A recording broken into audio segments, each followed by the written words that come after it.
আর আমাদের দেশের চায়ের দোকানগুলো ছোটখাটো সংসদ। এই সংসদে একজন মন্ত্রী থাকে, এমপি পরিষদ থাকে, প্রধানমন্ত্রীও থাকে। প্রধানমন্ত্রীকে যে চান আরে কথা কয় না, যে চান আরে সে কি প্রধানমন্ত্রী। প্রধানমন্ত্রী বসে বসে নজরদারিতে রাখে, একটা শয়তানের বাক্স আছে, চালায় দেয় টিভি, এনে বসে বসে বাদাম মাদের নাটক দেখে। আর কে কি করলো আজকের মাহফিলের পর্যালোচনা কালকে চায়ের দোকানে পাবেন। কথা ঠিক কিনা বলেন? এই জন্য গীবত শেখায়ত না করে আল্লাহ আল্লাহর নামে বলা যাচ্ছে, আল্লাহ কবুল করুক, আমিন। রাসূল সাল্লাল্লাহু আলাইহি ওয়াসাল্লাম সাহাবী বলছেন, ফাতিহা থেকে নিয়ে নাস পর্যন্ত যত আয়াত আছে সব আয়াতের ভিতরে শ্রেষ্ঠ আয়াত হলো কি? আয়াতুল কুরসি। এক নম্বর ফজিলত। দুই নম্বর ফজিলত, নবী করিম সাল্লাল্লাহু আলাইহি ওয়াসাল্লাম বলেন, কোরআনের সব চাইতে বড় একটা চূড়া আছে, ওই চূড়ার নাম হলো সূরাতুল বাকারা। কি মনে করেন একটা উঁচু জায়গা, এটা যেমন চূড়া আছে, রাসূল বলেন কোরআনের একটা চূড়া আছে, ওই চূড়াটার নাম সূরাতুল বাকারা। সূরাতুল বাকারারও একটা উঁচু চূড়া আছে, ওই চূড়াটার নাম হলো আয়াতুল কুরসি। সুবহানাল্লাহ। ফজিলত কয়টা গেল? দুইটা। তিন নম্বর, নবী করিম সাল্লাল্লাহু আলাইহি ওয়াসাল্লাম বলেন, এই আয়াত এটা এমন ফজিলতপূর্ণ আয়াত, আল্লাহ নবী বলেন এই আয়াত আল্লাহ পাক রব্বুল আলামিন বান্দাকে যেভাবে ঠোঁট আর জিহ্বা দেয়, প্রত্যেকটা মানুষের দুইটা ঠোঁট আর একটা জিহ্বা থাকে। আল্লাহর হাবিব সাল্লাল্লাহু আলাইহি ওয়াসাল্লাম বলেন, আয়াতুল কুরসি এমন একটা আয়াত, যেই আয়াতের একটা ঠোঁট, দুইটা ঠোঁট আর একটা জিহ্বা আছে। আপনি আমি যেইভাবে আমার মাওলার জিকির আদায় করি, আয়াতুল কুরসিটাও তার ঠোঁট আর জবান দিয়া আমার মাওলার আরশের নিচে বসে বসে আল্লাহর জিকির আদায় করে। এই জন্য আল্লাহ রাসূল সাল্লাল্লাহু আলাইহি ওয়াসাল্লাম বলেন, এটা অনেক দামি আয়াত, এটাকে অন্য হাদিস নবী ইসমে আযম বলেছেন। এমন দাম আল্লাহ পাক রব্বুল আলামিন আয়াতুল কুরসির ভিতরে দিয়েছেন। এ মুসলমান নবীর উম্মত, জান্নাতে যাওয়ার হাজারো রাস্তা আছে, হাজারো পথ আছে। আপনাদের এই ময়মনসিংহ ফুলপুরে আসতে অসংখ্য রাস্তা আছে, যার যেমন মন চায় সেমনি আসবে, যার যেভাবে সহজ মনে হয় সে সেভাবে আসবে। আয়াতুল কুরসি এমন একটা আমল, আল্লাহ নবী সাল্লাল্লাহু আলাইহি ওয়াসাল্লাম বলেন, কোন ইমানদার বান্দা যদি ইন্তেকালের পরে জান্নাত পেতে চায়, ওই বান্দা যদি সহজ তরিকায় জান্নাতে যেতে চায়, নবী বলেন, আল্লাহ রাসূল সাল্লাল্লাহু আলাইহি ওয়াসাল্লাম বলেন, মান ক্বারা আয়াতুল কুরসি ফি দুবুরি কুল্লি সালাতিন মাকতুবা লাম ইয়ামনাহু মিন দুখুলিল জান্নাতি ইল্লা আইয়ামুত। নবী করিম সাল্লাল্লাহু আলাইহি ওয়াসাল্লাম বলেন, আয়াতুল কুরসি এমন ফজিলতপূর্ণ আয়াত, এই আয়াতের ভিতরে আল্লাহ পাক রব্বুল আলামিন এমন এমন গুরুত্বপূর্ণ জিনিস দিয়েছেন। আল্লাহ নবী সাল্লাল্লাহু আলাইহি ওয়াসাল্লাম বলেন, আয়াতুল কুরসি যদি কোনো ইমানদার মুমিন 5 ওয়াক্ত নামাজের পর বারবার পড়ে, ফজরের নামাজের পর একবার পড়বে, যোহরের পর একবার, আসরের পর একবার, মাগরিবের পর একবার, ইশার পর একবার, কোন ইমানদার বান্দা 5 ওয়াক্ত ফরজ নামাজের পর যদি কেউ আয়াতুল কুরসি একবার পাঠ করে, আল্লাহ নবী বলেন, লাম ইয়ামনাহু মিন দুখুলিল জান্নাতি ইল্লা আইয়ামুত। ওই বান্দাকে আল্লাহর জান্নাতে যেতে মৃত্যু ছাড়া কেউ বাধা দিতে পারবে না। ভাইরা আমার, আল্লাহ পাক রব্বুল আলামিন এটাকে এত দামি বানাইছেন আয়াতুল কুরসিকে, মওত ছাড়া কোনো ইমানদার বান্দাকে কেউ জান্নাতে বাধা দিতে পারবে না। আয়াতুল কুরসি এমন একটা আমল, আল্লাহ নবী সাল্লাল্লাহু আলাইহি ওয়াসাল্লাম বলেন, এটাকে কোনো ইমানদার বান্দা যদি 5 ওয়াক্ত নামাজের পরে, আমাদের তো নামাজের কোনো হুঁশ নাই, সকাল সন্ধ্যা নামাজ আদায় করে না। এই দেশের অধিকাংশ মানুষের অবস্থা হলো, আমাদের দেশে ফজরের নামাজের মুসল্লিদের দিকে নজর দিলে মনে হয় এ দেশে কোনো ইমানদার নাই, আর জুমার নামাজের মুসল্লিদের দিকে তাকাইলে মনে হয় এ দেশে কোনো নাস্তিক নাই। ফজরের নামাজে মুসল্লি খুঁজেও পাওয়া যায় না, জুমার নামাজে জাগাও দেওয়া যায় না, ঠিক কিনা? মুসলমান দাবি করে নামাজ নাই, বলেন তো মুসলমান না ভণ্ড? মুসলমান দাবি করলে নামাজ দরকার আছে না নাই? মুসলমান দাবি করে নামাজ নাই, রোজা নাই, পর্দা নাই, পশিদা নাই। এ মুসলমান যতই দাবি করুক, দাবির নাম কামিয়াবি নয়, মানার নাম কামিয়াবি। যারা মুসলমান দাবি করে নামাজ পড়ে না, রোজা রাখে না, হজ করে না, যাকাত দেয় না, এগুলো একটাও মুসলমান নয়, সব হলো ভণ্ড, ঠিক কিনা জোরে কও? তুমি রমজান এলে রাখো না রোজা, দিনকে করো আঘাত, পয়সা কড়ির নেই তো অভাব, দাও না তো যাকাত। তুমি রমজান এলে রাখো না রোজা, দিনকে করো আঘাত, পয়সা কড়ির নেই তো অভাব, দাও না তো যাকাত। তুমি ইমানদারির বড়াই করো, নেই তোমার ইমান, তুমি ইমানদারির বড়াই করো, নেই তোমার ইমান। তুমি কেমন মুসলমান, তুমি কেমন মুসলমান, তুমি কেমন মুসলমান? নামাজের সাথে নাই পরিচয়, মানো না কোরআন, নামাজের সাথে নাই পরিচয়, মানো না কোরআন। তুমি কেমন মুসলমান, ঠিক কিনা? নবীর উম্মত দাবি করো, সুন্নাহ মানো না, নবীর অপমানে তোমার হৃদয় কাঁদে না। তুমি নবীর উম্মত দাবি করো, সুন্নাহ মানো না, নবীর অপমানে তোমার হৃদয় কাঁদে না। তুমি বিজাতীয় সংস্কৃতিতে চোপেছ পরাণ, তুমি বিজাতীয় সংস্কৃতিতে চোপেছ পরাণ। তুমি তুমি কেমন মুসলমান? নামাজের সাথে নাই পরিচয়, মানো না কোরআন, তুমি কেমন মুসলমান? তুমি সুদের টাকায় প্রাসাদে গড়ো, ঘুষও ছাড়ো না, দিন দুঃখী না খেয়ে মরে খবর রাখো না, ঘুষ খেয়ে অবিচার করো সাজিয়া প্রধান, তুমি ঘুষ খেয়ে অবিচার করো সাজিয়া প্রধান, তুমি কেমন মুসলমান? তুমি নামাজের সাথে নাই পরিচয়, মানো না কোরআন, তুমি কেমন মুসলমান? ঠিক কিনা? নামাজ কি মুসলমান পড়ে কি পড়ে না? আল্লাহ নবী বলেন, নামাজ যদি মুসলমান পড়ে আর নামাজের পরে যদি আয়াতটা পড়ে, এই আয়াতটা বললে আল্লাহর হাবিব বলেন, মান ক্রা আয়াতুল কুরসি ফি দুবুরি কুল্লি সালাতিন মাকতুবা, কোন ইমানদার মুমিন যদি 5 ওয়াক্ত ফরজ নামাজের পর আয়াতুল কুরসি তেলাওয়াত করে, আল্লাহর নবী সাল্লাল্লাহু আলাইহি ওয়াসাল্লাম বলেন, মৃত্যু ছাড়া কেউ তাকে জান্নাতে যেতে বাধা দিবে না, অর্থাৎ মরতে দেরি সোজাসুজি জান্নাতে চলে যাবে। সুবহানাল্লাহ। এই আয়াতের ভিতর আল্লাহ পাক রব্বুল আলামিন সর্বপ্রথম আল্লাহর উলুহিয়াতের বর্ণনা করেন, যার কারণে আল্লাহ ডাক দিয়ে বলেন, আল্লাহু লা ইলাহা ইল্লাহু, এ আল্লাহ এমন একজন রব যার কোনো ইলাহ নাই, যার সঙ্গে কোনো ইলাহ নাই, যিনি ছাড়া কোনো মাবুদ নাই। আল্লাহ পাক রব্বুল আলামিনের এই মাবুদ আল্লাহ পাক ছাড়া অন্য কেউ নাই, এই কথাটা আদম থেকে মুহাম্মদ পর্যন্ত যত নবী রাসূল আসছেন সবার বর্ণনাই ছিল। আদম পয়গম্বর থেকে মুহাম্মদ রাসূলুল্লাহ সাল্লাল্লাহু আলাইহি ওয়াসাল্লাম পর্যন্ত সব নবীদের একটাই কাজ, লা ইলাহা ইল্লাল্লাহর স্লোগান দেওয়া।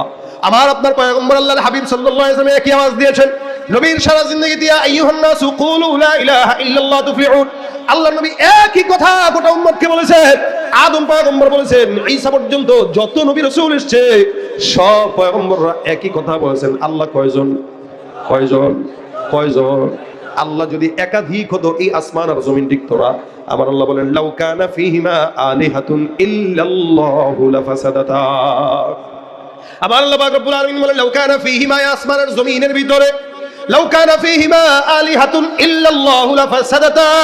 আল্লাহ পাক রব্বুল আলামিন বলে, এই আসমান আর জমিনের ভিতরে আল্লাহ ছাড়া যদি অন্য কোনো ইলাহ থাকতো, আসমান আর জমিন ধ্বংস হয়ে যেত।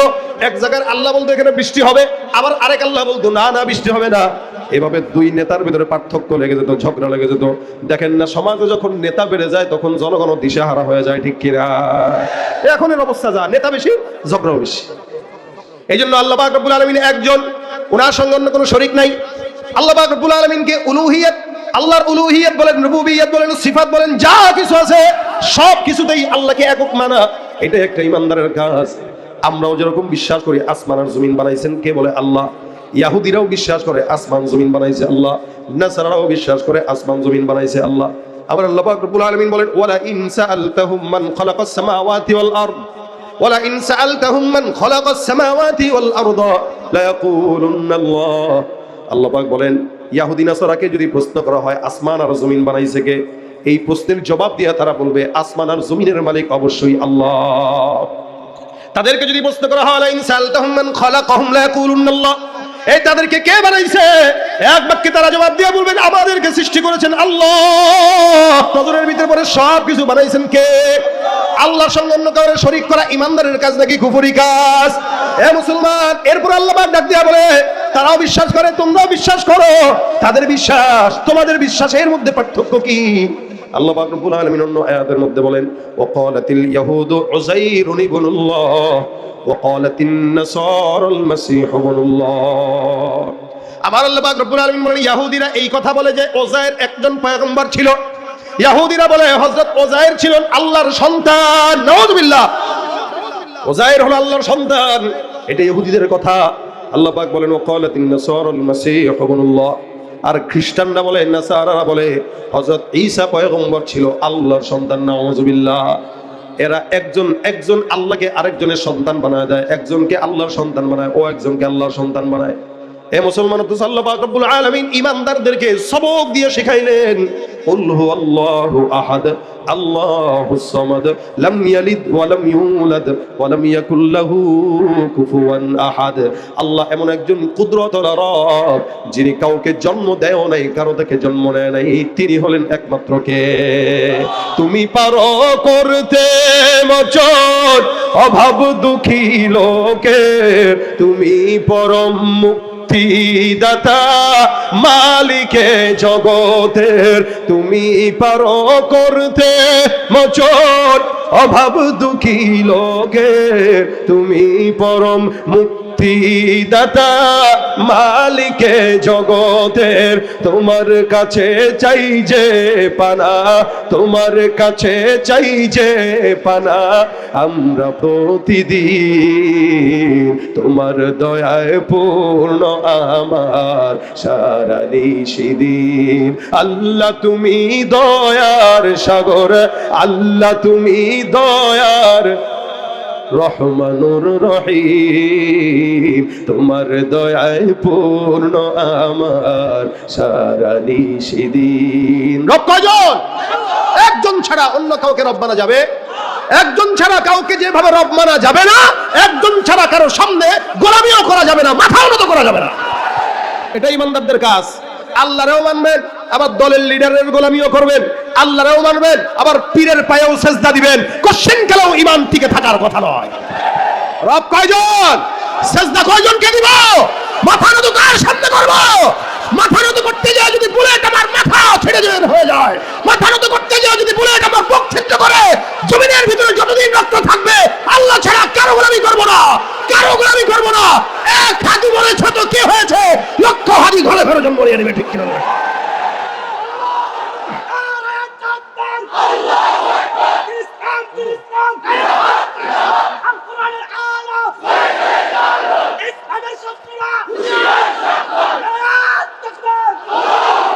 বাতিল্লা মনে করে এদেরকে গুলি করলেই এরা শেষ হয়ে যায়, কিন্তু এরা বুঝে না এই গুলির বুলেট একজনের বুকে লাগে না, কোটি কোটি মুসলমানের বুকে লাগে। একজনের বুকে কখনো মুমিন যদি হয়ে থাকে একজনের বুকে লাগে না। নবী বলেন প্রত্যেকটা মুসলমান কাজাসাদিন ওয়াহিদ, এক শরীরের মতো। ফিলিস্তিনের মুসলমান মারা যাবে, এই জায়গার ফুলপুরের মুসলমানের রক্তের হৃদয় ক্ষরণ হবে। ইন্ডিয়ার মুসলমান কেউ যদি মারা যায় বাংলাদেশের মানুষের হৃদয় আঘাত লাগবে। ঠিক তেমন ভাবে এক হাজি হকের পক্ষে থাকতে গিয়ে যদি আহত হয়, নিহত হয়, কোটি কোটি হাজি এই দেশে জন্মগ্রহণ হয়ে যাবে। এটাই ইমানদারদের কাজ। একটা বুলেট মারে আর কোটি কোটি হৃদয় জন্ম নিয়ে নেয়। ইনশাআল্লাহ এক আল্লাহর গোলামির জন্য জীবনে এসেছি, এক আল্লাহর গোলামি করে যাব, কারো সামনে মাথা নত হবে না। এটা প্রত্যেকটা নবীদের সবক ছিল, আদম থেকে মুহাম্মদ পর্যন্ত একটা কথা সবাই বলেছেন, রব কয়জন? গোলামের মালিক একজন। আমরা গোলাম, মালিক আল্লাহ। আমি যার চাকরি করি সে আমার মুনিব নয়, আমি যার চাকরি করি সে আমার মুনিব নয়। হ্যাঁ, দুনিয়াতে একজনের অধীনে একজন কাজ করে এটা হইতে পারে, কিন্তু তাই বলে আমার তার গোলামি করতে হবে এই শিক্ষা আল্লাহ দেয় নাই, ইসলামও দেয় নাই। এই জন্য আল্লাহ পাক সব জায়গায় সব নবীদেরকে একটা সবক শিখাতে বলেছেন, বান্দার হৃদয়ে এটা ঢুকায় দাও যে গোলামির একমাত্র উপযুক্ত আল্লাহ, একমাত্র উপযুক্ত আল্লাহ। আল্লাহ পাক রব্বুল আলামিন এই গোলামির জন্য পাঠিয়েছেন। এই কারণে এই আয়াতের শুরুতেই আল্লাহু লা ইলাহা ইল্লাহু, সবক শিখো, আল্লাহ ছাড়া কেউ নাই। আল হাইয়ুল কাইয়ুম, রব তো এমনই হওয়া চাই যার কোনোদিন শেষ হয় না, চিরঞ্জীব, চির শক্তিশালী, কাউকে পরোয়া করে না। এটাই তো রব। রাসূল সাল্লাল্লাহু আলাইহি ওয়াসাল্লাম বলেন হাইয়ুন কাইয়ুম। এই কথা বলেন না, যেমনে হয় এমনে শুনেন। এদিকে তাকান, সামনে থেকে পরামর্শ দিব ওসি মহোদয়কে যে এই স্টেজের পিছনে যেন একটা বড় পর্দা দিয়ে দেয়, ডিজিটাল পর্দা, বুঝছেন নি, যেটা আলোচককে আপনারা ওই দূর থেকেও যেন দেখতে পারেন। প্রজেক্টর তো ওদিকে আছে, কিন্তু স্টেজে থাকলে হবে কি, ভিতর ওই দূরের মানুষগুলো স্পষ্ট দেখবে ইনশাআল্লাহ। বলে দিয়েছে হবে ইনশাআল্লাহ, ঠিক আছে? আর কোনো কষ্ট হবে না। এই যে এই পাশে ভাইরা দেখতে পাচ্ছে না, এই পাশে ভাইরা দেখতে পারতেছে না, চেহারাটা একটু দেখবে তারা, কি ঠিক না? দূরের মানুষের সাথে আমার চেহারা ঠিক মতো দেখতে পাচ্ছে না, তো পিছনে যদি একটা বড় এলইডি মনিটর থাকে তাহলে পিছনের ভাইরা আপনাদের চেয়ে ভালো দেখতে পাবে ইনশাআল্লাহ। হবে যেই পরিমাণে খরচ উনি করে এটা ওনার কাছে কোনো বিষয় না, কিন্তু এটা হয়তো ওনার মাথায় ছিল না, ইনশাআল্লাহ চলে আসছে, যেহেতু সামনের বার কবুল হয়ে গেছে। আল্লাহ কবুল করে বলেন আমিন। দেখেন নবী করিম সাল্লাল্লাহু আলাইহি সাল্লাম বলেন, এই এখানে দুইটা শব্দ আছে, একটা হলো হাইয়ুল আর একটা হলো কাইয়ুম। আল্লাহ রাসূল বলেন কারো যদি কোনো বিপদ আসে, সে যদি খালি বলে ইয়া হাইয়ু ইয়া কাইয়ুম, এই দুইটা নামের উসিলা যদি আল্লাহ পাকের কাছে চায়, আল্লাহ রাসূল সাল্লাল্লাহু আলাইহি সাল্লাম বলেন তার মনের সব আশা আল্লাহ পূরণ করে নেয়। এই নাম দুইটা অনেক শক্তিশালী, এই নাম দুইটা অনেক শক্তিশালী। বাচ্চা হয় না, খাজারে বাবার দরবারে সেজদা দিয়ে না দিয়া আল্লাহর কাছে এই দুইটা নামে চান। আমাদের সমাজে অনেক ভাইরা আছে, কিছু থেকে কিছু হইলে মাজারে মান্নত করে, পীরের কাছে যায়, পায়ের কাছে ছাগল নিয়ে যায়, ওই ধান্দাবাজি পীরের হয়, আপনার কোনো লাভ হয় না, ঠিক না? এই সমাজে আছে কিনা নাই এগুলো বলেন তো? এই জন্য সন্তান লাগলে কার কাছে, পীরের কাছে না রবের কাছে? সন্তান দরকার, এই ব্যাক করে চলে গেছে মাজারে, যাই আব্বাগো আমার দুইটা লাগবে সন্তান, একটা কি করবো, বিয়ে করছি 10 বছর হয় না, ঠিক আছে আমাদের এখানে খানকা আছে, বউডারে এতে কাফে রেখে যাও। ঘরের বউরা যদি আপনি খাজা বাবার দরবারে যায় এতে কাফে রাখেন 3 দিনের জন্য, এরপরও যদি বাচ্চা হয় বুঝবেন এটা আপনার না আপনার বাপের। কথা কয় না? পীরগিরিয়ার মাজার পূজা চলছে দেশটা জুড়িয়া, শিরকি আর ভণ্ডামিতে দেশটা গেছে ভরিয়া। পীরগিরিয়ার মাজার পূজা চলছে দেশটা জুড়িয়া, শিরকি আর ভণ্ডামিতে দেশটা গেছে ভরিয়া। গাজার কলকি টান মারিয়া, আসেনি গাজার কলকি টান মারিয়া, দেখায় খাজার শান, ওরা শিক্ষিত শয়তান। সব মুখস্থ, হ্যাঁ জোরে, ওরা শিক্ষিত শয়তান, ওরা শিক্ষিত শয়তান, ওরা শিক্ষিত শয়তান। ওরা যেখানে যাই ভেজালেতে ভরে গেছে দেশটায়, ব্যবসায়ীরা ওরা তারাতি কালো টাকায় হাত রাঙায়। আর ভেজাল থেকে বাঁচতে হলে, ভেজাল থেকে বাঁচতে হলে খোলা রাখো কান, ওরা শিক্ষিত শয়তান, ওরা শিক্ষিত শয়তান, ওরা শিক্ষিত শয়তান, ওরা শিক্ষিত শয়তান। শিক্ষাঙ্গনের দিকে বাইরে দেখো না চোখ মেলিয়া, ছাত্ররা সব বই ছাড়িয়া থাকে শুধু প্রেম লইয়া। কারা কারা বিয়ে করে নাই হাতটা একটু দেখি। এই সবই অবিবাহিত বলবেন, হ্যাঁ সুবহানাল্লাহ। ওসি সাহেবের কাছে দায়িত্ব দিয়ে দিতেছি, যেগুলোর বয়স হয়েছে বিয়ে করে দেওয়ার দায়িত্ব ওনার, ঠিক আছে? এতগুলো পোলাপান বিয়ে হয় নাই, আর একটু দেখি হাতটা লম্বা করে। নারায়ে তাকবীর। শুধু বিবাহিত অবিবাহিতরা লিল্লাহে তাকবীর। অনেকের আপনিও করেন নাই? লা হাওলা ওয়ালা কুওয়াতা ইল্লা বিল্লাহ। আরে এখন দেখতেছে, এতদিন তো খালি ইউটিউবে শুনছে, দেখছে। আলহামদুলিল্লাহ। এই দেখেন এই যুব সমাজের শুভ আগমন। আলহামদুলিল্লাহ। এই যুবকরা যারা বিয়ে করে নাই, বাবা মারে বলছি, আপনাদের সন্তানদের যদি মোটামুটি বয়স হয়ে যায় বিয়ে দেওয়ার ব্যবস্থা করে দেন, ঠিক আছে না? মহা খুশি এরা, নাকি? কয়টা হবে? একটা না দুইটা, তিনটা, চারটা? ফকিরের দল একটাই করতে পারে নাই, চারটা কো? হ্যাঁ, অন্তত তো একটা করে দেখাইতে হয় না? এই জন্য বিয়েটাকে সহজ করা দরকার, তাহলে জেনা কমবে। আর বিয়ে যখন কঠিন হবে জেনা বিচার বাড়বে। এই বিল্ডিং এর ও মাথায়, ও মাথায়, পার্কের ওই বেঞ্চিত, ওই গাছের নিচে, এ সমস্ত কাজ মানুষ করে না, কুকুর করে। এই জন্য এখনো যারা বলছি, যারা এই বিবাহ করে নাই, এরা যেন বয়স হলে বিয়ে করে ফেলে। নয়তো দেশের পরিস্থিতি খারাপ, কখন কি হয়ে যায় ঠিক নাই। অন্তত বিয়েটা করলে তো অন্তত আফসোসটা থাকবে না, ঠিক আছে? এরা খুব খুশি, এখন বিয়ের কথা বললে খুব খুশি হয়ে যায় এরা সব। আল্লাহ প্রত্যেকটা যুবককে নেক রাখুক, বলেন আমিন। আর মায়ের কাছে অনেক সময়, মা বাবার কাছে সন্তান বাচ্চা হয়, যে আমার ছেলের তো বয়স কম, আমার তো মেয়ের বয়স কম, এই অল্প বয়সে কেমনে বিয়ে দেই? ভাই, এদেশে বাল্য বিবাহ নিষিদ্ধ আছে, কিন্তু বাল্য প্রেম নিষিদ্ধ নাই। কি কথা ঠিক না? বাল্য প্রেম করে বেড়ায় 10-12 বছরের বলা ভাই, ওটা করেই, হ্যাঁ এই বয়সে এগুলা করেই না। না, যেই বয়সে প্রেম বুঝে ওই বয়সে বিয়াও বুঝে। এই জন্য বয়স যদি হয়ে যায়, আমি আমার একটা ঘটনা গল্প শোনাবো আপনাদেরকে। আমি এক জায়গায় মাহফিলে গেছি, এক এলাকায় মাহফিলে যাওয়ার পরে ওই মাহফিলের কমিটির যে সভাপতি আছে, সভাপতি আমারে বলতেছে, হুজুর আমার বাচ্চা মেয়েটা আপনার খুব ভক্ত। আমি বললাম তো কি করতে পারি? বাচ্চা মেয়েটা আপনারা দেখতেছে, আমি নিয়ে আসেন, যেহেতু আপনারাও গজল শুনেন, বাচ্চারাও শুনে। অনেক ফ্যামিলির মানুষরা বলে যে হুজুর আমার বাচ্চাকে আপনার গান শোনায়, গজল শোনায় ভাত খাওয়ায়, হয় কি না আপনাদের ঘরে? আমাদের গজল দিলে ঠান্ডা হয়ে যায়, তো সেই জায়গা থেকে বাচ্চারা আমাদের গজল শুনে, এটা তো স্বাভাবিক বিষয়, বাচ্চারা ভক্ত হয়। এখন আমি বললাম ঠিক আছে, আমার বাচ্চা মেয়েটা আপনার খুব ভক্ত, তো নিয়ে আসেন, দেখবে আপনাকে, নিয়ে আসেন। কিছুক্ষণ পরে হঠাৎ করে তাকায় দেখি ঘরের ভিতরে হিজাব টিজাব, কি বলে, নিকাব টিকাব পরে, ছোট লিপস্টিক দিয়ে সাজুগুজু করে একজন মোটামুটি প্রাপ্তবয়স্ক মেয়ে ঢুকে গেছে ঘরে, সালাম দিয়ে, আসসালামু আলাইকুম হুজুর। ওয়ালাইকুম আসসালাম। আপনি কে? এখন পিছনের সভাপতি সাহেব ঢুকছে। আমি সভাপতি সাহেব, উনি কে? ঘরের ভিতরে ঢুকলো। এটা আমার একমাত্র কন্যা, আমার বাচ্চা মেয়েটা। আমি অবাক হয়ে গেলাম, আমার কয় কি উনি? হুজুর একটু দোয়া দিয়ে দেন, মাথায় হাত দিয়ে। আমি না, মাথায় হাত দেওয়া দরকার নাই, দোয়া এমনি করতেছি। বাপ সাপটা এরকম যেন আমারে কন্যা দেওয়ার জন্য আসছে। আমি বললাম ঠিক আছে, আপনি যান, আল্লাহ ভরসা, দোয়া করি আল্লাহ আপনারা সুস্থ রাখুক, সবল রাখুক। ঠিক আছে হুজুর, দোয়া চাই, আসসালামু আলাইকুম, বিদায় হয়েছে। আমি বললাম আপনার মেয়ে কি করে? অনার্স ফার্স্ট ইয়ারে পড়তেছি, এটা দোয়া করে। এটা বলে কি বাচ্চা এটা? আরে বাবার কাছে তো ভাই সবাই, আমার 3 বাচ্চা, আমার মা এখনো আমার কয় বাচ্চা। আমার মায়ের কাছে আমি এখনো বাবু, এখনো সোনা, এখনো জাদু, এখনো মধু, এখনো যা আছে সব। তো মাঝে মাঝে কই আম্মা আপনি মানুষের সামনে আমরা এরকম এই বাবু টাবু করে ডাকেন না। হ্যাঁ আপনাকে এলাকায় কি কয়? গেন্দা। হ্যাঁ রে কয় কি গান্দা ফুল?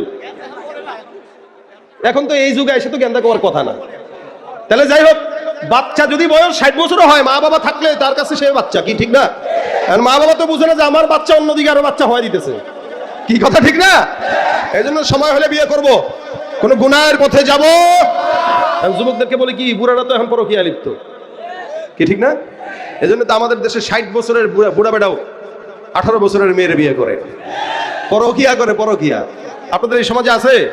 স্বামীরে ভাল লাগে না আরেক বেটারে ভাল লাগে, বউরে ভাল লাগে না শালীরে ভাল লাগে। এগুলো সব হলো নষ্ট মস্তিষ্কের মানুষ। আল্লাহ সমাজকে হেফাজত করে বলেন আমিন। দেখেন ভাই, বাচ্চা না হইলে, বিয়ে না হইলে আল্লাহর কাছে ডাকবেন কোন দুইটা নাম নিয়ে? বলেন বলেন বলেন বলেন। হাইয়ুল কাইয়ুম, ইয়া হাইয়ু। কষ্ট হচ্ছে আপনাদের বসে থাকতে? আপনাদের কোনো আপত্তি নাই তো ইনশাআল্লাহ? ভাইরা আমার, রাসূল সাল্লাল্লাহু আলাইহি ওয়াসাল্লাম বদরের যুদ্ধে গিয়েছিলেন। বলেন তো বদরের যুদ্ধে মুসলমান সংখ্যা কত ছিল? 313 জন। কাফের ছিল কত? প্রায় 1000। এক একদিন 9টা করে উট তারা জবাই দিত কাফেররা। 9টা উট 90 জন বা 100 জন খাইতে পারতো, 1000 জন খাইতে পারতো, 900 বা 1000 জন।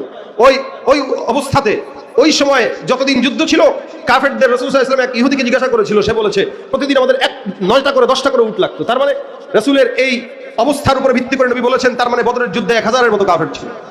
1000 কাফের মোকাবেলায় মাত্র 313 জন। ভাই বসেন না ওদিকে, বসেন বসেন। 1000 কাফের আর মুসলমান 313 জন।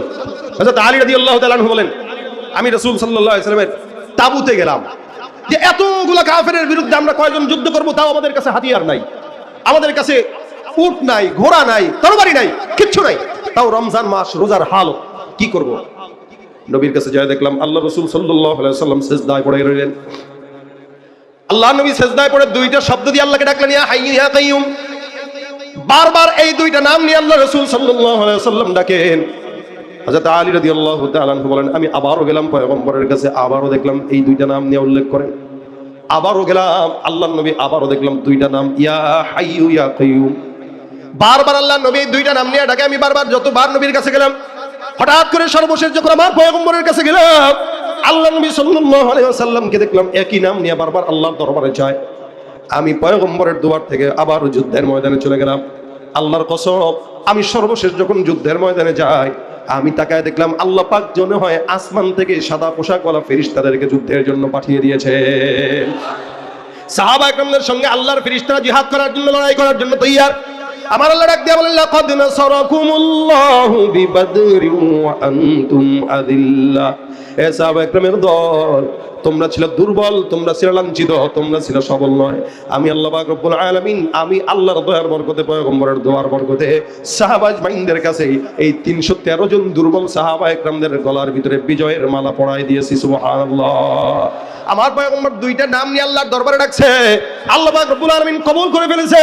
এ মুসলমান নবীর উম্মত, কোন ইমানদার বান্দা যদি দুইটা নাম নিয়ে আল্লাহ রাব্বুল আলামিনকে ডাক দেয়, ইয়া হাইয়ু ইয়া কাইয়ুম বিরহমাতিকা নাস্তাগীথ, ইয়া হাইয়ু ইয়া কাইয়ুম বিরহমাতিকা নাস্তাঈন, আল্লাহ পাকের রহমতের মাধ্যমে কোন আল্লাহর বান্দা যদি আল্লাহর কাছে সাহায্য চায়, আমার আল্লাহ পাক রব্বুল আলামিন দুইটা নামের বদৌলতে আল্লাহ পাক বান্দার দোয়া কবুল করে নেন। আল্লাহ পাক বলেন, আল্লাহু লা ইলাহা ইল্লা হুয়াল হাইয়ুল কাইয়ুম লা তাখুযুহু সিনাতুন ওয়া লা নাওম। এমন একজন রবের কাছে যাবেন যে রবের কোনো ঘুম দরকার হয় না। আল্লাহ পাক মানুষকে ঘুমটা দিয়েছেন প্রয়োজনীয় একটা বিষয়। এটা যখন মানুষের ক্লিয়ার হয় না, তখন মানুষের মেজাজও ঠিক থাকে না। দেখবেন যখন মানুষ ঘুমাইতে পারে না, তখন তার মন মেজাজ ভালো থাকে না। এই মুসলমান, রব তো এমনই রব হওয়া চাই যে রবের ঘুমও দরকার হয় না, তন্দ্রাও দরকার হয় না, জীবনীও দরকার হয় না। যদি আল্লাহ পাকের ঘুম দরকার হইতো, রাত বিরাতে আমরা যখন মাওলার কাছে চাইতাম, তখন মাওলা রাগ করতো যে আমি ঘুম বাদ দিয়া তোর ডাক শোনার জন্য বসে আছি কিনা। অথচ আল্লাহ নবী বলেন, আল্লাহ পাক রব্বুল আলামিন রাতের একটা অংশে বান্দার ডাক শোনার জন্য আসমানের মধ্যে এসে বসে থাকেন। আমার আল্লাহ পাক রব্বুল আলামিন প্রথম আসমানে এসে বলে, আলামিন মুস্তাগফির, এমন কোন চ্যানেলওয়ালা সুচাও, আমি আল্লাহ পাক রব্বুল আলামিন তোমাকে দেওয়ার জন্য তৈয়ার। রাত হোক দিন হোক, এলাকার চেয়ারম্যান ঘুমাইলে এলাকা চলে, মেম্বার ঘুমাইলে এলাকা চলে, রাষ্ট্রের প্রধান না থাকলেও রাষ্ট্র চলে, কিন্তু রব কোনোদিন 1 সেকেন্ডের জন্য ঘুমাইলেও এই আসমান জমিন টিকতে পারে না। আল্লাহ পাক ঘুমায়, দরকার আছে? ভাইরা আমার, আল্লাহ হাবিব বলেন যে এই আয়াতের ভিতরে আল্লাহ পাক অসংখ্য দামি দামি জিনিস বর্ণনা করেছেন। আমার আল্লাহ পাক রব্বুল আলামিন বলেন, এই কারণে এটার দাম বেশি। আল্লাহ নবী বলেন, এটা ইসমে আযম। কেউ যদি এটা দিয়ে আল্লাহর কাছে চায়, আমার আল্লাহ পাক বান্দাকে দিতে দেরি করে না। আল্লাহর হাবিব সাল্লাল্লাহু আলাইহি ওয়াসাল্লামের এত ফজিলতপূর্ণ আয়াত, যে আয়াতটা আল্লাহ পাক এরকম ইমানদার বান্দা যদি পাঠ করে, আমাদের সমাজে অসংখ্য বান্দারা আছে যারা জিন্নাতের ওয়াসওয়াসায় থাকে, শয়তানের ওয়াসওয়াসায় থাকে। নবী করিম সাল্লাল্লাহু আলাইহি ওয়াসাল্লাম বলেন, কোন ইমানদার বান্দা যদি শয়তানের ওয়াসওয়াসা, জিন্নাতের শয়তানি থেকে বাঁচতে চায়, ওই বান্দা যেন সকাল সন্ধ্যা আয়াতুল কুরসি পাঠ করে। অনেকেই আছে জিন্নাতের সমস্যা, কালো জাদু, অমুকে কালো জাদু করে, অমুকে শত্রুতা করে, তাবিজ করে, কবজ করে, বাস কবিরাজদের কাছে যায়, কবিরাজরা আরো ধান্দাবাজি করে। এগুলোর জন্য কবিরাজের কাছে না যে আয়াতুল কুরসি পাঠ করেন, দেখবেন আল্লাহ পাক আপনার সকল প্রকার ঝামেলা দূর করে দিবেন। ইয়াকিনের উপরে সব। আল্লাহ পাক বলেন, আনা ইনদা যান্নি আবদি বি, বান্দা আমার উপরে যতটুকু ধারণা করবে আমি বান্দার উপরে ততটুকুই দান করে দিব। সুবহানাল্লাহ। আপনার ধারণা যদি থাকে আল্লাহ মনে হয় এটা পারবে না, আল্লাহ বলবে আমি তোরে দিব না। আর যদি ধারণা থাকে না আমার আল্লাহ পারবে না, তো পারবে কে? আল্লাহ কবে তুই যা বলবি আমি আল্লাহ পাক সেটাই তোর জন্য অর্ডার দিয়ে দিলাম, যা হয়ে যাবে। আপনার নিয়ত যতটুকু আল্লাহ পাকের কর্মফল ততটুকু। আনা ইনদা যান্নি আবদি বি, এজন্য আল্লাহর ব্যাপারে ধারণা ভালো রাখা চাই, যে আমার যত বড় বিপদ হোক এই বিপদ আমার আল্লাহ আছে। কে আছে? আল্লাহ। হযরত আবু হুরায়রা রাদিয়াল্লাহু তাআলা একটা ঘটনা বলি, এখান থেকে বুঝবেন আয়াতুল কুরসি কেমন ফজিলতপূর্ণ আয়াত।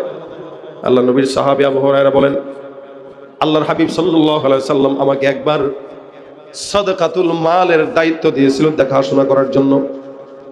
সাদাকাতুল ফিতরের মালগুলো আমার কাছে দিয়েছে দেখাশোনা করার জন্য। আমি সেগুলোর দায়িত্ব পালন করতেছি। একদিন, 2 দিন, 3 দিন, 4 দিন, 5 দিন অতিবাহিত হয়। হঠাৎ করে তাকায় দেখলাম একদিন রাতের বেলা আমার ঘরের ভিতরে একটা চোর ঢুকলো চুরি করার জন্য। তার কাঁধে বিশাল বড় একটা ব্যাগ।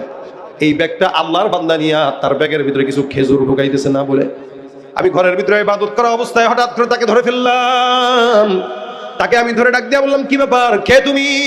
চোর ডাক দিয়া বলে, আমি একজন অভাবী মানুষ, স্বভাবের কারণে চুরি করতে আসি নাই, অভাবের কারণে আসছি। আমার ঘরের ভিতরে আমার বাচ্চা, আমার বউ, আমার মা বাবা কেউ খাবার পায় না। বহুদিন হয়ে গেছে আমার ঘরে আগুন জ্বলে না, যার কারণে তোমার ঘরটা খোলা পাওয়ার কারণে আমি তোমার ঘরে ঢুকলাম।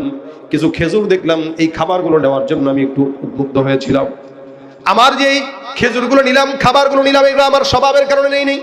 আমার ঘরের ভিতরে কেউ চোর নাই, আমিও চোর না, তবে অনাহারে অভাবের কারণে তোমার ঘর থেকে চুরি করার জন্য আসলাম। আল্লাহ নবীর সাহাবী হযরতে আবু হুরায়রা রাদিয়াল্লাহু তাআলা আনহু বলেন, শোনো, এগুলো আমার মাল নয়, এগুলো জনগণের মাল।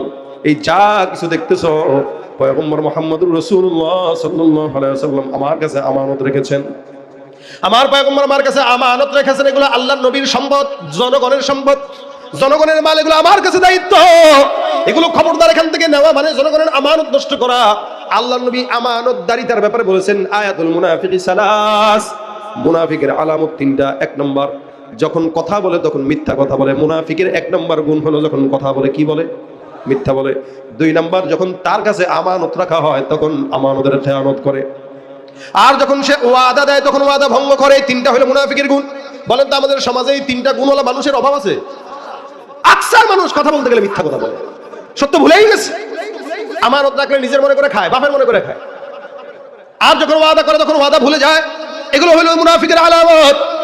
আবু হুরায়রা রাদিয়াল্লাহু তাআলা আনহু বলেন, পয়গম্বর আমাকে এই আমানতগুলো রক্ষা করার জন্য দিলেন, যার কারণে আমি আমানত রক্ষা করার জন্য রাতের বেলা জেগে থাকি। তুমি এখান থেকে সম্পদগুলো নিলা, এগুলো আমার সম্পদ নয়, এগুলো জনগণের সম্পদ। চোর যখন এবার কান্নাকাটি শুরু করে দেয়, আবু হুরায়রা আমি তো চোর নয়, আমাকে মাফ করে দাও। আল্লাহর নবীর সাহাবী আবু হুরায়রা রাদিয়াল্লাহু তাআলা আনহু দিলের মধ্যে মায়া লেগে গেল। চিন্তা করলো, যত বড়ই চোর হোক না কেন, যেহেতু মাফ চাইছে তারে ক্ষমা করে দেওয়া দরকার।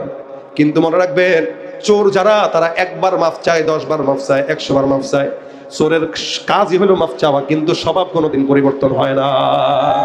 1000 বার মাফ চাইলেও, মাফ করলেও দেখবেন আবার 1001 বার সে চুরি করবে। এই চোরটাকে আবু হুরায়রা রাদিয়াল্লাহু তাআলা ছেড়ে দিলেন। চোরটাকে ডাক দিয়ে বলেন, যাও তোমার ছুটি, তুমি বিদায় হও, আর আসবে না। কসম খেয়ে বলল, আল্লাহর কসম, আর আমি আসবো না, এবারের মতো এটাই শেষ, ছেড়ে দাও। চোর তো চলে গেলেন। পয়গম্বর মুহাম্মদুর রাসূলুল্লাহ সাল্লাল্লাহু আলাইহি ওয়াসাল্লাম সকালবেলা ফজরের নামাজের সময় যখন আবু হুরায়রা মসজিদে নববীতে গেলেন, আল্লাহর নবী সাল্লাল্লাহু আলাইহি ওয়াসাল্লাম আবু হুরায়রাকে দেখে বলে, এ আবু হুরায়রা, তুমি যে রাতের বেলা যেই চোরকে ধরেছিলা, এই চোরটা কোথায়? আবু হুরায়রা বলে, কি রে, রাতের বেলা যে চোর ধরছে তা আমি ছাড়া, নবী ছাড়া কেউ জানে না। কি বলে? আমি ছাড়া, আল্লাহ ছাড়া কেউ জানে না। নবী কেমনে জানলেন? তার মানে জানাইছেন কে? আবু হুরায়রা বলেন ঘরের ভিতরে আমি একা ছিলাম আর চোর ছিল। কি হয়েছে না হয়েছে তা আমি জানি, রসুল কেমনে জানলো? তার মানে রসুলকে আল্লাহ পাক জানাইছেন, আর আল্লাহ যেহেতু জানাইছেন দেখি রসুল কি বলে। আবু হুরায়রা রাদিয়াল্লাহু তাআলা আনহু বলেন, ইয়া রাসূলুল্লাহ, চোরটা আমার কাছে আসছিল, চোরটা আসলেই চোর নয়, এই চোরটা অভাবের কারণে চুরি করতে আসছে, তার ঘরের মানুষ নাকি খাবার পায় না। আমার দিলের ভিতরে মায়া লেগে গেছে। সাহাবা আজমাইনদের একটা গুণ ছিল, রুহামা উবাইনাহুম, একে অপরের প্রতি দয়াশীল মায়াশীল, কিন্তু কুফফারের বেলায় তারা ছিল কঠোর। আল্লাহ পাক রব্বুল আলামিনের পয়গম্বরের সাহাবী ডাক দেয়া বলেন, ইয়া রাসূলুল্লাহ, এই চোরটা অভাবের কারণে চুরি করতে আসছে, যার কারণে মায়া লেগে গেছে, তাকে আমি ছেড়ে দিয়েছি। নবী ডাক দেয়া বলেন, এ আবু হুরায়রা, মনে রাখবা যে এই চোর তোমার থেকে বিদায় হয়েছে কসম খেয়ে, আজকে রাত্রেও চোরটা আবার তোমার ঘরে আসবে। আবু হুরায়রা রাদিয়াল্লাহু তাআলা আনহু বলেন, ইয়া রাসূলুল্লাহ, তাহলে তো একবার ছেড়েই দিলাম, সে আবার যদি আজকে আসে তাহলে তো 100% আপনার কাছে আমি নিয়ে আসবো। চোরকে নিয়ে আসার নিয়ত আবু হুরায়রা করলেন যে আজকে আসুক খালি, রাসূল যেহেতু বলছেন, বলেন তো চোর কি আসবে কিনা? নবী তো বলছেন, নবী বলছেন আজকে আবার আসবে, তার মানে আসবেই। পিস্তলের গুলি মিস হইতে পারে, রাসূলের কথা মিস হতে পারে। আবু হুরায়রা রাদিয়াল্লাহু তাআলা বলেন, ঠিক আছে, রাতের বেলা দেখবো। রাতের বেলা যখন চোরটা আবার আবু হুরায়রার ঘরের ভিতরে ঢুকবে ভাব, আল্লাহ নবীর সাহাবী আবু হুরায়রা রাদিয়াল্লাহু তাআলা আনহু ঘরের ভিতরে অপেক্ষমান, চোর আসবে। যখন চোরটা ঘরের ভিতরে ঢুকলো, আবু হুরায়রা পিছন থেকে খপ করে ধরে ফেললেন। ডাক দিয়া বলে, কিরে চোর, গতকাল না বলছিস আসবি না, কেন আসলি? চোর মশাই, এবার ছেড়ে দেমা কান্দি বাসি অবস্থা এরকম হয়ে গেছে। কে আবু হুরায়রা, গতকাল ভুল করছিলাম, আজকেও ভুল হয়ে গেছে, আল্লাহর কসম আর জিন্দেগিতে আসবো না। এই কথা তো গতকাল বলছিলি, ওয়াদাও করছিলি, নিজের কসমও খাইছিলি, আজকে আবার কেন আসলি? কয় ভুল হয়ে গেছে, শয়তানের ওয়াসওয়াসায় পড়ে গেছে। আরে আসলেই বল, তুই কি চোর নাকি অভাবের কারণে আসছিস? আমি আসলে অভাবের কারণে আসছি, গতকাল রাতে তো চুরি করতে পারি নাই, যার কারণে আবার চিন্তা করলাম দেখি আজকে কিছু পাওয়া যায় কিনা, কারণ চাকরিও পাই না, অভাবের সংসার। আল্লাহ নবীর সাহাবী এবার তাকে ধরলেন, নবীর কাছে নিয়ে যাবে। মুসলমান নবীর উম্মত, আমাদের সমাজে অসংখ্য চোর আছে, যারা সামান্য 2 টাকা 5 টাকা চুরি করার কারণে এই সমাজের মানুষ যদি তাদেরকে ধরে, দেখবেন মারতে মারতে দাঁত ভেঙে ফেলে। একটা সামান্য চোরকে ধরলেও মারে আমাদের দেশের মানুষ। অনেক সময় তো পকেটে হাত দিছে মাত্র, চুরি করতে পারে না, ধরে মারা শুরু করছে। কি হয়েছে ভাই? কারণ আমার পকেটে হাত দিছে, নিচে নেই কিছু, এত সোজা উঠছে, বড় চোর আমি। তাহলে মারলা কেন? পকেটে হাত দিল কেন? এই কারণে মারলাম। তাই বলে দাঁত ভাঙবা, রক্ত ঝরাবা? ছোট থেকে একটা ছোট চোর চুরি করলে মারতে মারতে বেহুশ করে ফেলি। আর সমাজের কোটি কোটি টাকা যারা চুরি করে পরে পাচার করে, তাদেরকে দেখলে 14 বার সালাম দেই আমরা। অথচ উচিত ছিল তাদেরকে পিটানো আগে, কি ঠিক না? ইসলামের বিধান হলো এটা, চুরি করবে তো হাত কাটা। কথা কয় না? কি ভয় পান আপনারা, নাকি আমার সাথে দ্বিমত আছে আপনাদের? এদেশে যদি চুরি করার কারণে যদি হাত কাটার বিধান থাকতো, তাহলে কোন নেতা কর্মীরা অথবা যারা চোর এলাকায় চুরি চামন্ডে করে, এগুলো কেউ হাত নিয়ে সমাজ থেকে পালাতে পারতো না। ইসলামের বিধান সত্য সুন্দর, এখানে একটা চোরের বিচার হলে আর 100টা চোর দেখবেন সতর্ক হয়ে যেত। কিন্তু দেশে চোরের বিচার হয় না, যার কারণে চোর কমে না, দিন যত যায় তত বাড়ে। কথা ঠিক কিনা জোরে কন? কথা ঠিক কিনা জোরে কন? এই জন্য চোরদের থেকে সাবধান, সেটা ছোট হোক বড় হোক, যে কেউ চুরি করবে। ইসলামের বিধান যদি আমাদের এই সমাজে থাকতো, তাহলে দ্বিতীয় কোনো চোর চুরি করার দুঃসাহস করতো। রাস্তা ঘাটে যায় না চলা এই মানুষের ভিড়ে, ওই ভিড়ের মাঝেও আবার কেহ অন্যের পকেট মারে। এখানে তো অনেক মানুষ আছেন, সবাই কিন্তু মাহফিল শুনতে আসেনি। কথা কয় না? অনেকে বরকতের জন্য আপনার মোবাইল নিতে আসছে। হ্যাঁ, মসজিদের জুতা চোর আছে না? এই জুতা চোর কেন চুরি করে? যদি জিজ্ঞাসা করেন, ভাই মসজিদের জুতা চোর মুসল্লিদেরটা চুরি করলি কেন? তবে ভাই, মুসল্লিদের জুতা চুরি করলে বরকত, নামাজি মানুষ তো, নামাজি মানুষের জুতা চুরি করে বরকতান। তা আপনাদের মোবাইল যদি বরকতের জন্য চুরি করে, তাহলে রাতের আমল কিন্তু শেষ। এই জন্য পকেট কি? কথা কয় না? পকেট কি? ওই পিছনে যারা দাঁড়ায় আছেন, পকেট কি? রাস্তা ঘাটে যায় না চলা এই মানুষের ভিড়ে, ওই ভিড়ের মাঝেও আবার কেহ অন্যের পকেট মারে।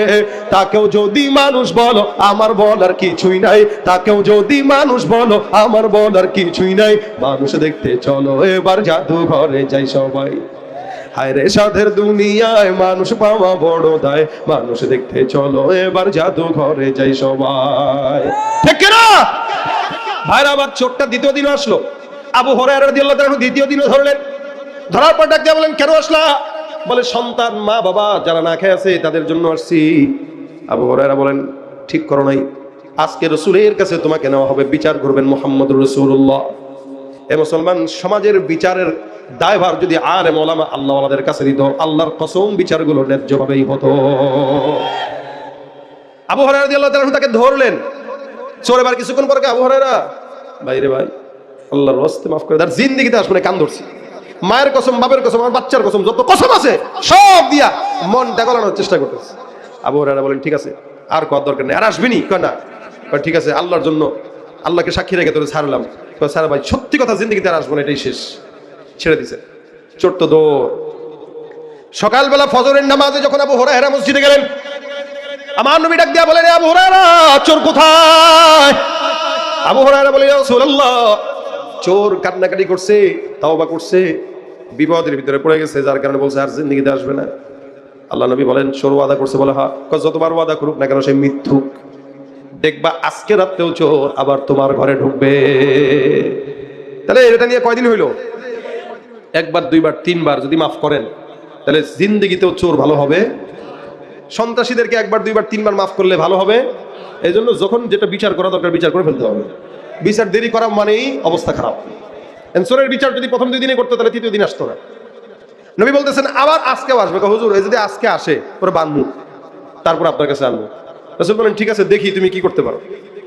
রাতের বেলা যখন হয়ে গেল, আবু হুরায়রা নামাজে দাঁড়াইলেন, নামাজ পড়তেছেন, হঠাৎ করে চোর মহোদয় হাজির। চোর ঢুকে গেল ঘরের ভিতরে। আবু হুরায়রা পিছন থেকে দড়ি দিয়া চোরটাকে বেঁধে ফেললো। সুন্দর করে বলে, এই জায়গায় বসে থাক, কোনো নড়াচড়া করবি না, রাসূলের কাছে আজকে নিতেই হবে তোকে, কারণ 3 দিন লাগাতার হয়ে গেছে তোর ওয়াদা তুই মিস করে। আল্লাহর নবী বলেছেন তুই আসবি, তুই আসলি, আজকে আর তোর কোনো ছাড়াছাড়ি নেই। চোর এবার এক কোণার ভিতরে ঘরের মধ্যে বসে রয়েছে। আবু হুরায়রা রাদিয়াল্লাহু তাআলা চুপচাপ বসে আছেন, পাহারা দিতেছেন, সকাল হোক খালি। কিছুক্ষণ পর চোর ডাক দিয়া বলে, আবু হুরায়রা, বলে চুপ, কোনো কথা বলবি না, কথা বললেই ভেজাল, দিলে মায়া লেগে যায়, কথা বলবি না, চুপ থাক। আবু হুরায়রা বলে, শোনো, তোমার সাথে আমি অন্য কোনো কথা বলবো না, আমি তোমার একটা জিনিস তোমার আমার ভালো লাগছে, এটা তোমার শিখাইতে চাই। আবু হুরায়রা রাদিয়াল্লাহু তাআলা বলেন, কি শিখাবি? কোরআনের আয়াতের একটা আমল তোমারে আমি শিখাইতে চাই। সুবহানাল্লাহ, আলহামদুলিল্লাহ। কে শিখাবে? কে শিখাবে? এবার বুঝেন। আবু হুরায়রা বলে, তুমি আমারে শিখাইবা? চোর বলে, আরে ভাই, চোর হইলো কি, ঈমান তো ঠিক আছে। অনেক মানুষ আছে নামাজ কালাম পড়ে না, পর্দা করে না, রোজা রাখে না, হজ করে না, যাকাত দেয় না, কয় ঈমান, ও তো ঈমানই নাই, ঠিক থাকবে কি? চোরে কয়, আবু হুরায়রা পাত্তা দিলেন না, মনে হইলো আমি চোর হইলো, যেটা শিখাবো এটা দামি, এটা আপনি পারেন না। আবু হুরায়রা রাদিয়াল্লাহু তাআলা বলতেছেন, আচ্ছা তাহলে বল শুনি, বল শুনি। চোর মশাই বলতেছেন, শুনেন, শিখবেন তো, শিখবেন তো, তবে শর্ত আছে। বলে, কি শর্ত? শর্ত হইলো আমারে ছেড়ে দিতে হবে। চোরে শর্ত দিল। আরে ভাই চুপ থাকেন না, এদিকে এদিকে চেপে যান, এদিকে চেপে যান, ওই যে ওনারা দাঁড়ানোর এদিকে চেপে যান, ওনারা বুঝতে পারতেছেন।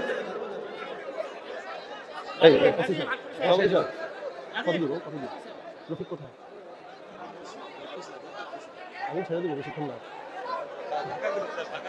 না চলে আসবে, মানুষ চলে আসবে। আমি 12টা পর্যন্ত টাইম নিয়ে বসে থাকি তো। এদিকে এদিকে বসেন, এদিকে বসেন,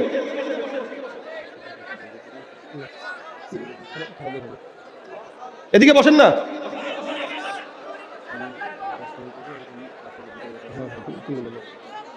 বসছেন, এদিকে বসেন, এদিকে বসেন ভাই, পরিবেশটা করেন। ঠিক ছিল তো এতক্ষণ, দাঁড়ালেন কেন আবার? চুপ থাক, এই সব শব্দ, আওয়াজ ছাড়া, আওয়াজ ছাড়া, আমার দিকে তাকান, আমার দিকে তাকান। আল্লাহু আকবার। সবাই হাতটা তুলেন তো, লিল্লাহে তাকবীর। কষ্ট হইতেছে? মুতে ধরছে, প্রস্রাব ধরছে, পেট ব্যথা করে, চলবে? আলহামদুলিল্লাহ, বেশিক্ষণ চলবে না, আমি ছেড়ে দেবো আস্তে ধীরে। টেনশনের কোনো কারণ নাই, আলোচকগণ একজনের পর একজন চলে আসবে ইনশাআল্লাহ। ভাইরা আমার দেখেন, চুপ থাকেন মিয়া, আমার শিখান নাকি কোনটা কখন কোয়া লাগবে, যখন দরকার আমি ওটা দিব, বললে দিব না, না বললে দিব। শোনেন, আবদার যখন বেশি হয় তখন আর আবদার রাখতে মন চায় না। আমার মতো ছেড়ে দেন, খালি আমার দিকে তাকান, কারো ডিস্টার্ব করেন না, আওয়াজ করেন না, এদিকেও বসতে দেন, এদিকেও বসতে দেন, ইনশাল্লাহ সবই হবে, ঠিক আছে? এই যে কথা কয় না, সব হবে, আমার দিকে তাকান, ওদিকে না। এই যে এই পাশে এখনো আওয়াজ করতেছে, আমি কোনো আওয়াজ শুনতে চাই না, মনিটর আমার দিকে দেন, মনিটর আমার দিকে দেন, মনিটর আমার দিকে দেন, হ্যাঁ মনিটর আলোচকের দিকে দেন, মনিটর ঘুরাই দেন, ঘুরাই দেন, হ্যাঁ ঘুরাই দেন, ঘুরাই দেন, ঠিক আছে। তা বলছিলাম ভাই, তিনবার লাগাতার কে আসলো? চোর আসলো। এখন আবু হুরায়রা রাদিয়াল্লাহু তাআলা আনহু বলতেছেন যে তুমি আর আসবা?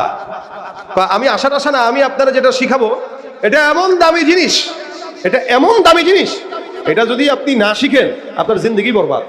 কয় তাহলে শিখলে কি হবে? কয় শিখলে আমার ছেড়ে দিতে হবে। আবু হুরায়রাকে এটা কি ধরনের শর্ত দিলা? এত বড় একটা চোর 3 বার আসলা, রাসূল সাল্লাল্লাহু আলাইহি ওয়াসাল্লাম বলছে তার কাছে নিতে, এরপর তুমি আবার বলতেছো তোমার ছাড়তে হবে। এখন আবু হুরায়রা রাদিয়াল্লাহু তাআলা মিলাইতেছেন যে চোরকে ধরে রেখে ফায়দা কি আর ছেড়ে দিলে ফায়দা কি। আমরা হইলে কি করতাম, যে যেহেতু টাকা দরকার টাকাটা আগে নেই, আর নয়তো চোরে রেখে লাভ কি, টাকা নিয়ে বড় চোর ছেড়ে দেই। আর আবু হুরায়রা চিন্তা করলেন এই চোরকে ধরে রেখে কোনো ফায়দা নেই, বরং চোর যেটা শিখাইতে চায় এটা শিখে তার ছেড়ে দেই। আবু হুরায়রা বলেন ঠিক আছে তাহলে তোমার ছাড়বো, তুমি বলো কি শিখাইবা। চোর মহোদয় মোটামুটি আবু হুরায়রা রাদিয়াল্লাহু তাআলা আনহুর কাছে আয়াতুল কুরসির শুরু থেকে শেষ পর্যন্ত তেলাওয়াত করে শোনাই দিলেন। সুবহানাল্লাহ। যেই চোর আয়াতুল কুরসি পারে বুঝতে হবে এই চোর শিক্ষিত চোর। কথা কয় না? ওরা কি শিক্ষিত শয়তান। আছে না একদল শিক্ষা সব আছে, এরপরে মানুষ হইতে পারে নাই। কেন জানেন? কারণ শিক্ষা আছে, সুশিক্ষা নাই। সুশিক্ষা না থাকলে মানুষ হতে পারে না, মানুষ তখন জানোয়ারের চাইতেও খারাপ হয়। কথা ঠিক কিনা বলেন? সুশিক্ষা এই জন্য দরকার আছে না নাই? প্রত্যেকটা জায়গাতে সুশিক্ষা দরকার। সুশিক্ষা না থাকলে মানুষকে মানুষ বলা যায়। আবু হুরায়রা রাদিয়াল্লাহু তাআলা আনহু বলেন ঠিক আছে তুমি আমারে যেটা শিখাইছো এটা তো আমি জানলাম। আপনারা কি আয়াতুল কুরসি পারেন? আলহামদুলিল্লাহ। যারা মোটামুটি মাদ্রাসায় পড়ছেন বা উলামা ইকরামদের সাথে সম্পর্ক রাখেন তারা পারেন, কিন্তু অসংখ্য বান্দা আছে। আমি সেদিন একটা ইউটিউবের ভিডিওতে দেখলাম এক আল্লাহর বান্দারে প্রশ্ন করতেছে, ভাই ফজরের নামাজ কয় রাকাত? এ বলতেছে কি মাথা চুলকায়, ফজরের নামাজ তো মনে ছিল একটু ভুলে গেছি, একটু বলে দেন, খালি একটু ধারণা দেন। ফজরের নামাজ 4 রাকাত, এতটুকু আল্লাহর বান্দা জানে না। বুঝেন কোন কোয়ালিটির ঈমানদার। এই টাইপের লোক আমাদের এই সমাজে অসংখ্য আছে, যারা মুসলমান দাবি করে সূরা ফাতিহাটা বোম মারলেও পারে না, স্টেজে উঠা আউযু বিল্লাহি মিনাশ শাইতানির রাজিম বিসমিল্লাহির রহমানির রহিম। আছে না ভাই? দুনিয়ার সব বুঝে, রাজনীতি বুঝে, মানুষ হত্যা বুঝে, পিটাপিটি বুঝে, সন্ত্রাসী বুঝে, দুর্নীতি বুঝে, আল্লাহর কোরআন যারা বুঝে না তারা মানুষের কাতারে পড়তে পারে না। এই জন্য মানুষ হইলে কোরআন শেখা দরকার আছে না নাই? হযরত আবু হুরায়রা বলেন ঠিক আছে যেটা বলছো আয়াতুল কুরসি এটা কি হয় পড়লে? চোর মশাই বলে শুনেন আবু হুরায়রা, কোন ইমানদার মুমিন বান্দা যদি আয়াতুল কুরসি পাঠ করে, আমার আল্লাহ পাক রব্বুল আলামিন ওই বান্দাকে সকালবেলা কেউ যদি পাঠ করে, রাতের বেলা কেউ যদি পাঠ করে, সকালে ফজরের পর রাতের বেলা ঘুমানোর আগে কোন মুমিন যদি আয়াতুল কুরসি তেলাওয়াত করে, আল্লাহ পাক রব্বুল আলামিন রাতের বেলা বললে রাত থেকে সকাল পর্যন্ত ওই বান্দাকে যত প্রকার শয়তানের ওয়াসওয়াসা আছে সব থেকে আল্লাহ পাক রব্বুল আলামিন হেফাজত করবেন।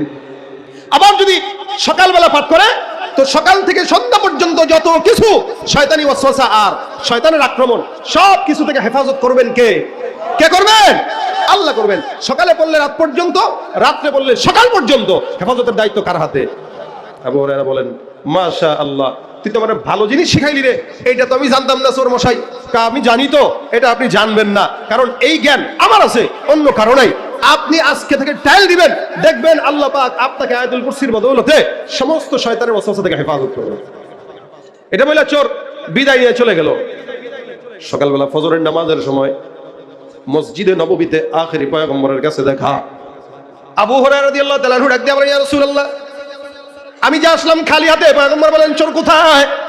আল্লাহর নবীর সাহাবী বলে ইয়া রাসূলুল্লাহ, বিশাল বড় কাহিনী ঘটে গেল। রাতের বেলা যখন চোরকে ধরলাম বেঁধে রাখলাম আপনার কাছে নিয়ে আসবো বলে, কিন্তু চোরটা আমাকে ডাক দিয়া বলে আবু হুরায়রা, আমি তোমাকে এমন একটা আমল শিখাবো যে আমলটা তুমি পারো না, বিনিময়ে তুমি আমাকে ছেড়ে দিবা, পয়গম্বরের কাছে নিবা, ওয়াদা দাও। আমি চোরের সঙ্গে ওয়াদাবদ্ধ হলাম, চোরকে ছেড়ে দেওয়ার উসিলায় তাই আমার থেকে সে আমাকে একটা আয়াত শিখায় দিল। এই আয়াতটা কি বলে? আয়াতুল কুরসি। পাঠ করে চোরটা শেষ করলো। তারপরে চোর আমাকে বলল কোন ইমানদার মুমিন বান্দা যদি আয়াতুল কুরসি তেলাওয়াত করে, আল্লাহ পাক রব্বুল আলামিন সকালবেলা তেলাওয়াত করলে সারা দিন, রাতের বেলা তেলাওয়াত করলে সারা রাত, আমার আল্লাহ পাক ওই বান্দাকে শয়তান জিন্নাতের সব অনিষ্টতা থেকে হেফাজত করবে। রাসূল সাল্লাল্লাহু আলাইহি ওয়াসাল্লাম বলেন ইন্নাহু ক্বাদ সাদাকাকা ফাহুয়া কাযুব। এই চোর যেটা তোমাকে শিখাইছে এটা সত্য বলেছে। কি বলেছে? যারা বলেন সুবহানাল্লাহ। চোরের এলেমের স্বীকারোক্তি নবী নিজে দিচ্ছেন। ইন্নাহু ক্বাদ সাদাকা, চোর অবশ্যই সত্য বলেছে। ফাহুয়া কাযুব, তবে সে মিথ্যাবাদী, সে সত্যবাদী না। আল্লাহ রাসূল সাল্লাল্লাহু আলাইহি ওয়াসাল্লাম যখন বললেন চোর বলেছে সত্য, কিন্তু সে কি মিথ্যাবাদী। আবু হুরায়রা ডাক দিয়ে বলেন ইয়া রাসূলুল্লাহ, প্রথম দিন যখন আসলো আপনি বললেন সে আবার আসবে, সে আবার আসলো। দ্বিতীয় দিন সে আসলো, তৃতীয় দিন আবার আপনি বললেন আবার আসবে, তৃতীয় দিনও সে আসলো। আবার আপনি বলতেছেন সে যা শিখিয়েছে তা সত্য, এটাও ঠিক। আবার আপনি বলছেন সে মিথ্যাবাদী, এটাও ঠিক। হুজুর আপনি এত কিছু জানেন, চোরটা কি আপনার পরিচিত কেউ? প্রশ্নটা কি দেখছেন? হুজুর চোরটা আপনার পরিচিত বা চিনা পরিচিত এমন কেউ? নবী করিম সাল্লাল্লাহু আলাইহি ওয়াসাল্লাম বলেন হ্যাঁ, এই চোরকে আমি ভালো করে চিনি। আমাদের দেশে চুরি হলে অনেকে জিজ্ঞাসা করলে ভাই কোন বাড়ির, কোন গ্রামের, কার পোলা, কার বাপ? আবু হুরায়রা বলেন তাহলে কে কে? রাসূল সাল্লাল্লাহু আলাইহি ওয়াসাল্লাম ডাক দিয়ে বলেন, হ্যাঁ এই লোকটা সে, দাকা শাইতান। আল্লাহ রাসূল সাল্লাল্লাহু আলাইহি ওয়াসাল্লাম বলেন, এ আমার মতো আর তোমার মতো সাধারণ কেউ নয়, মানুষ নয়, সে হলো ইবলিস শয়তান, যে মানবের সুরতে তোমার কাছ থেকে ওই সদকার মালের অনিষ্ট করার জন্য বারবার তোমার ঘরে আসছে, কিন্তু তুমি ধরে ফেলেছো। যখন সে বুঝতে পারলো যে আমি নবীর কাছে আসলে ধরা খাবে, তখন সে তোমাকে তার দুর্বল জায়গা যেটা ওইটার এলেম শিখায়া দিয়া তারপর বিদায় হয়েছে। সে কে ছিল? সে কে ছিল? আবু হুরায়রা বলেন, একটা চোর যখন শিক্ষা দেয় যে আয়াতুল কুরসি এটা দামি, এটা পড়লে জিন্নাত শয়তানের ওয়াসওয়াসা থেকে বাঁচা যায়, তাহলে বুঝতে হবে যেহেতু শয়তান এটা শিখাইছে, তার মানে শয়তানের দুর্বল জায়গা এটা। আপনি আয়াতুল কুরসি পড়বেন তো শয়তান বিদায় হয়ে যাবে।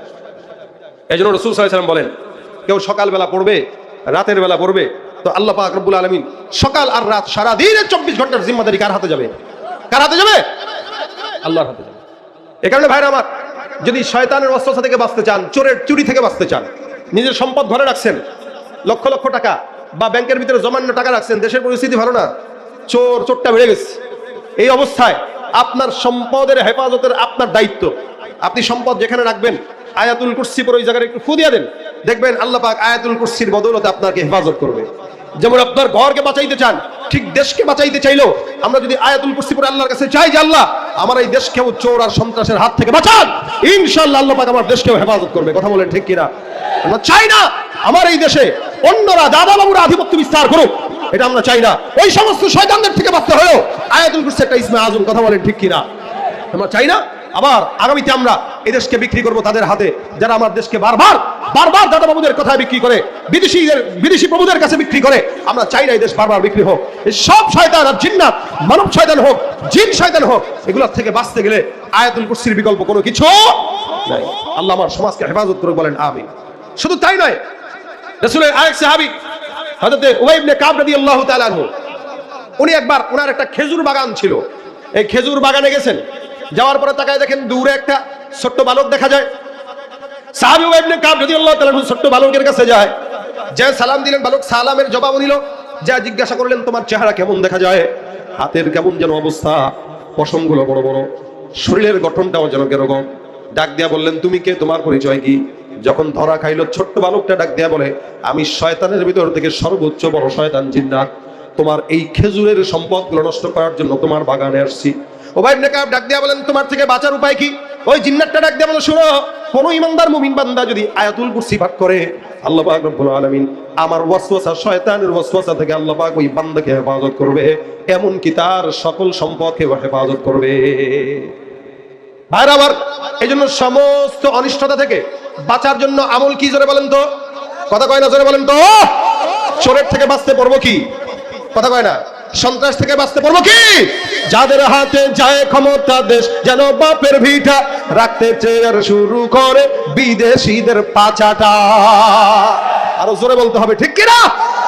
যাদের হাতে যায় ক্ষমতা, দেশ যেন বাপের ভিটা, রাখতে চেয়ার শুরু করে বিদেশিদের পাচাটা। বিদেশিদের কথা মতো চালায় ওরা নিজের দেশ, বিদেশিদের কথা মতো চালায় ওরা নিজের দেশ। দেখতে দেখতে গোল্লায় গেল আমার সোনার বাংলাদেশ। এই লাইনটা হবে আমার সাথে, হবে?